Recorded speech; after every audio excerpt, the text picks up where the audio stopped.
Good morning students, कैसे हैं? अच्छे हो? चलो आगे बढ़ते हैं हम आज। पिछले वीडियो में मैंने आपको 3 देशों की केस स्टडी बताया और why do we need rights, ये मैंने आपको बताया। अब हम आगे पढ़ते हैं rights in the Indian constitution. Indian constitution में इंडियन कॉन्स्टिट्यूशन के अकॉर्डिंग हमें क्या क्या राइट्स मिले हुए हैं। If we go by the definition, अगर हम डेफिनेशन के अकॉर्डिंग देखें तो मैंने पिछली वीडियो में आपको डेफिनेशन बताई थी, याद है आपको, कि rights are the reasonable claim of a person recognised by the society and sanction by the law. ठीक है, ये आपकी डेफिनेशन थी। तो कुछ राइट्स को, some rights are fundamental to a life are given special status. अब राइट्स जो हैं वो बहुत सारे राइट्स हैं, लेकिन कुछ राइट्स जो हमारे फंडामेंटल राइट्स हैं, यानी कि जो हमारे लिए बहुत जरूरी हैं, जो हमारे फंडामेंटल को मतलब कि हमारे बेसिक राइट्स जो हैं, जो कि हमारी लाइफ के लिए बहुत इंपॉर्टेंट होते हैं, ऐसे राइट्स को फंडामेंटल राइट्स कहते हैं। और इनको कॉन्स्टिट्यूशन ने स्पेशल स्टेटस दे रखा है। They are called as fundamental rights. और इन्हीं राइट्स को, इन्हीं स्पेशल स्टेटस वाले राइट्स को फंडामेंटल राइट्स कहते हैं। ये राइट जो है ये 6 हैं और ये आपने, मुझे लगता है, पिछली क्लास में भी पढ़े होंगे, लेकिन यहाँ पे हम थोड़ा सा इसको और ज्यादा एलेबोरेट करेंगे। जैसे फर्स्ट है right to equality, second right to freedom, third right against exploitation, fourth है राइट टू फ्रीडम रिलीजियन, और फिफ्थ है कल्चर एंड एजुकेशन राइट, और सिक्स्थ है राइट टू कॉन्स्टिट्यूशन रेमेडीज। ये 6 ऐसे राइट्स हैं जिनको की स्पेशल स्टेटस मिला है कॉन्स्टिट्यूशन में, और ये हमारे फंडामेंटल राइट्स हैं। Rights are mention in constitution. ये सारे राइट्स जो है कॉन्स्टिट्यूशन में मेंशन है और हमें इनकी रिस्पेक्ट करनी चाहिए। आर्टिकल 13 से लेके 32 तक, आर्टिकल 13 से लेके, ध्यान से बच्चों सुनना, आर्टिकल 13 से लेके 32 तक फंडामेंटल राइट को डिस्क्राइब किया गया है। चलिए अब हम शुरू करते हैं अपने राइट्स। सबसे पहला राइट है राइट टू इक्वालिटी। इक्वालिटी का मतलब देखो, जैसे कि आप नाम से समझ रहे हो, इक्वालिटी यानी कि इक्वल, हम सब इक्वल हैं। The concept of rule of law, ये जो कंसेप्ट है राइट टू इक्वालिटी, ये क्या है? रूल ऑफ लॉ, यानी कि लॉ, ये एक कानून है। Law applies in the same manner to all. ये जो है, ये कानून जो है, ये सेम मैनर में सबके ऊपर अप्लाई होता है। Means that no person is above the law, यानी कि कोई पर्सन जो है वो लॉ से ऊपर नहीं है। All citizen are subject to same law. Example, prime minister facing trial, यानी कि जितने भी लोग हैं वो सब जो है वो लॉ के अंडर में हैं। जैसे कि प्राइम मिनिस्टर ने एक बार ट्रायल जो है वो फेस किया था, यानी कि अगर मान लो कि किसी के ऊपर मुकदमा चलता है, किसी का कुछ दोष साबित हो जाता है, अब इक्वालिटी है भाई, इक्वालिटी यानी सब इक्वल है, लेकिन अगर कोई गलत काम करेगा, चाहे वो प्राइम मिनिस्टर ही क्यों ना हो, तो उसके ऊपर भी केस चलेगा, उसके ऊपर भी मुकदमा चलेगा। ये नहीं कहा गया है कि भाई प्राइम मिनिस्टर है तो वो कुछ भी कर सकता है। Under right to equality, government should not discriminate against any citizen or ground only the religion, race, caste, sex or place of birth. Right to equality के अंतर्गत गवर्नमेंट को भी ये अधिकार नहीं है कि वो किसी को डिस्क्रिमिनेट करे, डिस्क्रिमिनेट किसी भी सिटीजन को करे उसके रिलीजन के लिए। यानी कि मान लो मैं हिंदू हूँ तो मैं हिंदू का प्रचार प्रसार करती हूँ, मुझे कर सकती हूँ, गवर्नमेंट मुझे इसके लिए मना ही नहीं कर सकती। या मैं चाहती हूँ मंदिर में जाना तो गवर्नमेंट मुझे मंदिर में जाने से रोक नहीं सकती। अपने रिलीजन का, अपने रेस का, अपने कास्ट का, अपने सेक्स का और अपने बर्थ प्लेस का, इन सब का जो है, इन सब का हम जो है वो पूरी तरह से प्रचार प्रसार कर सकते हैं। गवर्नमेंट हमें इसमें किसी भी तरह से रोक नहीं सकती। यानी कि हम जो है, हम पूरे जितने भी भारत के लोग हैं वो सारे इक्वल हैं। हम अब इस इक्वालिटी के राइट के अंतर्गत हम अपने आप को एज अ, मतलब जैसे मैं हिंदू हूँ तो मैं अपने हिंदुत्व का प्रचार कर सकती हूँ। कोई आप मुस्लिम हैं तो आप अपने मुस्लिम धर्म का प्रचार प्रसार कर सकते हैं। तो जितनी आजादी मुझे है, देखो बच्चों, जितनी आजादी मुझे है अपने धर्म का प्रचार प्रसार करने की, उतनी आजादी आपको भी है। Every citizen shall have equal access to public place. सभी लोग जो है पब्लिक प्लेस पर इक्वली तरीके से जा सकते हैं, जैसे कि शॉप्स है, रेस्टोरेंट है, होटल्स है, सिनेमा हॉल्स है, इन सब में किसी के ऊपर कोई भी रिस्ट्रिक्शंस नहीं होगा। यानी कि जो पब्लिक प्लेस है, अब मान लो रेस्टोरेंट है, रेस्टोरेंट में कोई करोड़पति आदमी भी जा रहा है, और अगर कोई नॉर्मल आदमी लेबर क्लास है तो अगर वो भी अफोर्ड कर सकता है उस रेस्टोरेंट को, तो वो भी वहां पे जा सकता है। उसको वहां पे ऐसा नहीं है, उसको वहां पे एंट्री नहीं मिलेगी। Equality should be there in case of public job. Public job में भी इक्वालिटी है, यानी कि अगर आपकी कैपेबल है, आप उस सीट को डिजर्व करते हैं, तो you can apply this job. आप उस जॉब के लिए अप्लाई कर सकते हो, आपको उसके लिए कोई मना नहीं करेगा। अब आपके दिमाग में क्वेश्चन आएगा, then why government give reservation. एक तरफ तो आप कह रहे हो कि सबको इक्वालिटी है, सेम जॉब के लिए आप सेम क्वालिफिकेशन रख सकते हो, लेकिन दूसरी तरफ फिर आप रिजर्वेशन क्यों देते हो? 27% रिजर्वेशन क्यों दिया था बैकवर्ड क्लास में? बैनिंग द, ये मैं आपको थोड़ा सा आगे बताऊंगी, बैनिंग द प्रैक्टिस अनटचेबिलिटी। और अनटचेबिलिटी को जो है राइट टू इक्वालिटी के अंडर में अनटचेबिलिटी को पूरी तरह से बैन कर दिया गया है। अब मैंने पीछे आपको एक क्वेश्चन अभी बताया था कि रिजर्वेशन जो है, रिजर्वेशन क्यों दिया गया? Are reservation against the right to equality? क्या रिजर्वेशन को राइट टू इक्वालिटी के अगेंस्ट कहा जाएगा? No, no, they are not. कैसे? ठीक है, equality does not mean give everyone the same treatment. Equality का मतलब ये है कि सबको सेम ट्रीटमेंट नहीं दिया जा रहा है। Sometime it necessary who give special treatment. कभी कभी क्या होता है, कुछ लोगों को स्पेशल ट्रीटमेंट देना पड़ता है to someone in order to ensure equal opportunity के लिए। इसको देखो, मैं एक एग्जांपल दूंगी। आपने कछुआ और खरगोश की कहानी सुनी होगी, ठीक है? कछुआ जो है तो धीरे धीरे धीरे धीरे चलता है, खरगोश जो है वो बहुत स्पीड में चलता है। अब वो तो एक इत्तेफाक था कि खरगोश जो है वो बहुत आगे जाकर के सो गया, ठीक है? वो तो मॉरल को दिखाने के लिए था। खरगोश सो गया और कछुआ फटाफट चला गया, ठीक है? वो जीत गया। लेकिन अगर देखा जाए तो क्या कछुए और खरगोश में इक्वली रेस होनी चाहिए सेम डिस्टेंस के लिए? नहीं, उसकी कैपेसिटी नहीं है। कछुए की कैपेसिटी नहीं है कि वो खरगोश को हरा पाएगा, कभी नहीं हरा सकता। खरगोश तो कूद के चला जाएगा, कछुआ जो है उसको उतने डिस्टेंस को पूरा करने में उसको टाइम लगेगा। तो ऐसी सिचुएशन में क्या होता है, जो कछुआ है उसके साथ थोड़ा सा ट्रीटमेंट किया जाता है। क्या कि कछुए को साइकिल दे दी, कछुए को कोई गाड़ी दे दी कि भाई ठीक है, खरगोश जो है वो इतने किलोमीटर की स्पीड से भाग सकता है, तो इतने किलोमीटर की तुम्हें कोई गाड़ी दे दी, आप चलो। तो ये हो गया रेस। इसको कहते हैं रिजर्वेशन। कि कभी कभी क्या होता है, समाज का कोई वर्ग ऐसा होता है जिसको हम थोड़ा सा स्पेशल ट्रीटमेंट हमें करना पड़ता है, ताकि वो समाज में एक साथ आ सके।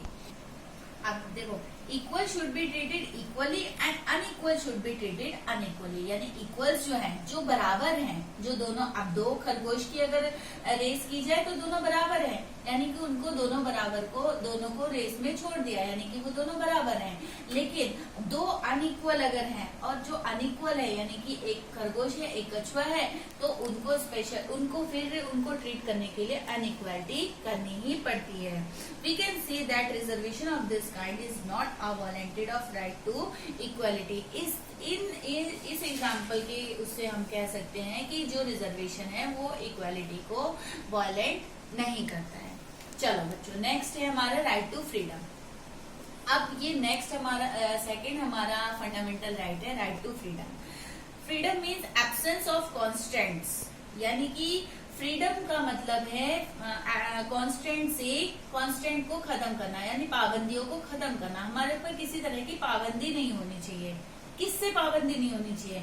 B it individual of the government की कोई भी बंदिश, कोई भी पाबंदी हमारे ऊपर नहीं होनी चाहिए। ये है फ्रीडम, ठीक है? अब under Indian constitution all citizen have to right. अब इसके अंडर में, राइट टू फ्रीडम के अंडर में जो कॉन्स्टिट्यूशन है उसमें बहुत सारे हमारे फ्रीडम के अधिकार दे रखे हैं। क्या क्या अधिकार हैं देखो, उसको हम पढ़ते हैं थोड़ा सा। पहला अधिकार है freedom of speech and expression, यानी कि हम अपनी स्पीच और एक्सप्रेशन जो है वो उसकी हमें आजादी है। Everyone's idea of thinking is different and he she should have the freedom to express them. सबकी थिंकिंग, सबके विचार अलग अलग है। मेरे विचार कुछ हैं, आपके विचार कुछ हैं, आपके घर के लोगों के विचार कुछ हैं। तो हमें आजादी है कि हम अपने विचारों को एक दूसरे को दे, अपने एक दूसरे को सुनाएं। अगर आपकी सहमति है, आप मेरे विचार सुनना चाहते हो तो आराम से आप सुनो, ऐसा कुछ नहीं है, आपके ऊपर बाउंडेशन नहीं है। लेकिन मुझे आजादी है कि मैं अपने विचारों को लोगों तक पहुंचा सकती हूँ। You may disagree with the policy of government or activity of association and you are free to criticize them।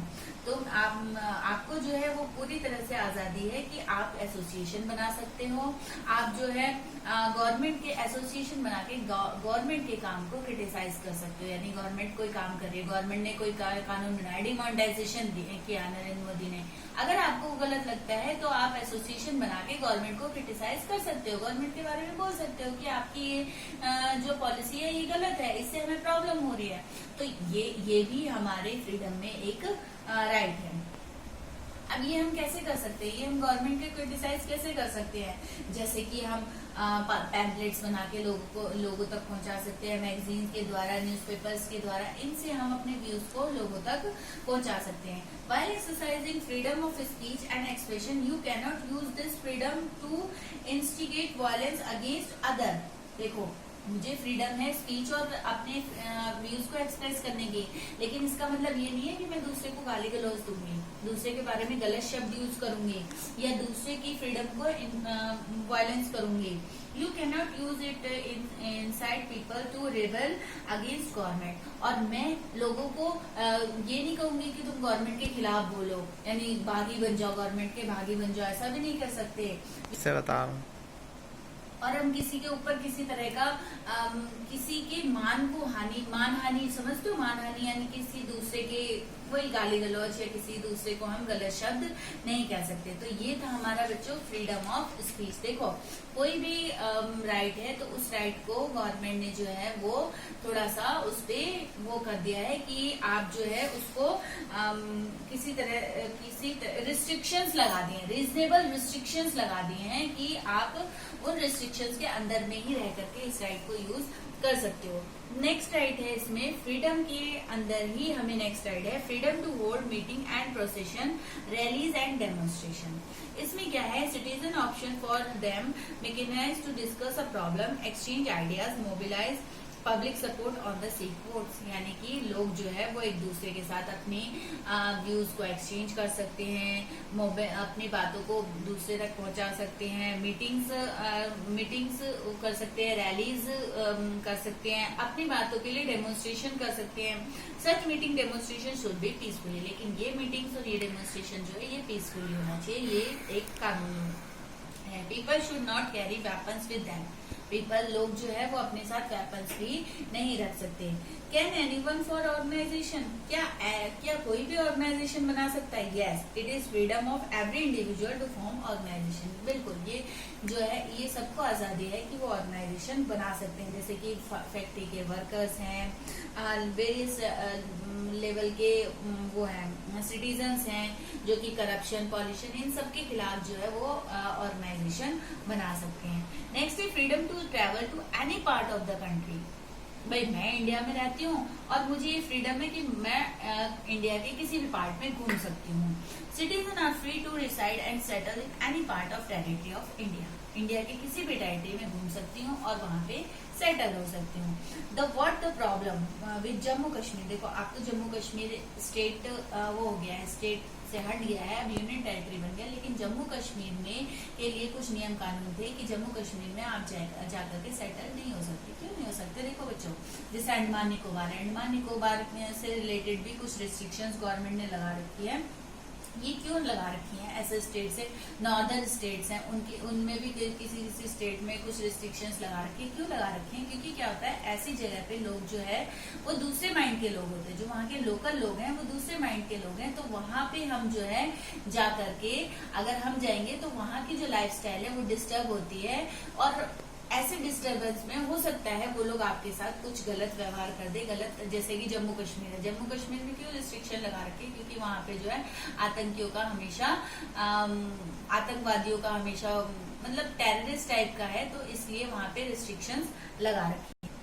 और इसी राइट के तहत लोग जो है वो क्या करते हैं, लोग एक जगह से दूसरी जगह माइग्रेट होते हैं, जैसे विलेज से गांव से शहर में जाते हैं, लोग जो एक रीजन से दूसरे रीजन में जाते हैं। अब जैसे पूरे उसमें अभी देख रहे हो आप लोग, लॉकडाउन है, लॉकडाउन के टाइम पे लोग जो है वो एक जगह से दूसरी जगह जा रहे हैं, अपने अपने घरों में जा रहे हैं, तो कहीं ना कहीं वो माइग्रेट होकर के आए थे, तो ये उनका अधिकार है कि वो कहीं भी ट्रेवल करके कहीं भी जा सकते हैं, कहीं भी सेटल हो सकते हैं। Some freedom extend to the choice of occupation, और कुछ फ्रीडम जो है वो ऑक्यूपेशन के आधार पे भी उनकी आजादी है, उनकी चॉइस है। नेक्स्ट है हमारा राइट टू फ्रीडम। अभी हम राइट टू फ्रीडम ही पढ़ रहे हैं बच्चों, ध्यान देखना, राइट टू फ्रीडम में ही ये सारे राइट्स हैं। Freedom of life and personal liability, यानी कि हमें हमारी लाइफ और पर्सनल लायबिलिटी की भी आजादी है। No person can be deprived of his life और personal liability except according to the procedure establish by law, यानी कि हमारी पर्सनल लाइफ को कोई भी डिप्राइव नहीं कर सकता। हमें आजादी है कि हम अपनी पर्सनल लाइफ पर्सनल तरीके से जी सकें। राइट ड्यूरिंग डिटेंशन और अरेस्ट बाय पुलिस, अगर पुलिस हमें अरेस्ट करती है तो उसको स्पेशल पुलिस अगर हमें अरेस्ट करने आती है तो उसके पास पूरा उसका डिटेंशन होना चाहिए, उसका पूरा डिटेल होना चाहिए कि वो क्यों अरेस्ट कर रही है। गवर्नमेंट और police officer can not arrest to detain any citizen unless he has proper legal justification. अगर उनके पास कोई भी लीगल जस्टिफिकेशन नहीं है तो उसके उस लीगल जस्टिफिकेशन ना होने की वजह से वो किसी को अरेस्ट नहीं कर सकती। गवर्नमेंट और police have to follow same procedure while arresting someone, government और पुलिस जो है जब वो किसी को अरेस्ट करती हैं तो सेम प्रोसीजर उनको भी फॉलो करना पड़ता है। Inform the reason for arrest and detention to a person for that, कि लोगों को क्यों वो अरेस्ट कर रहे हैं और क्यों उनको जेल में डाल रहे हैं। Arrested person shall be produced before the magistrate within a period of 24 hours, और जिसको अरेस्ट किया जाता है उसको 24 आवर्स के अंदर में मजिस्ट्रेट के सामने पेश करना जरूरी।